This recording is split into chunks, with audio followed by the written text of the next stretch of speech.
गरुडगमन तव चरणकमलमिह मनसि लसतु मम नित्यम्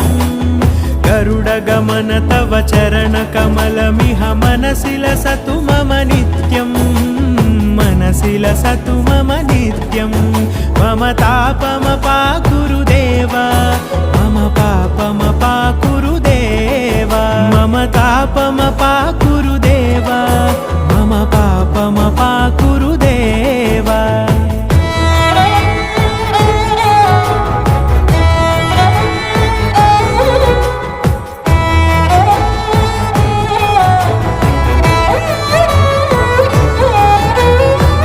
जनयन विधिनमुचिहरण मुख विबुध विनुत पद पद्मा जल जनयन विधिनमुचिहरण मुख विबुध विनुत पद पद्मा।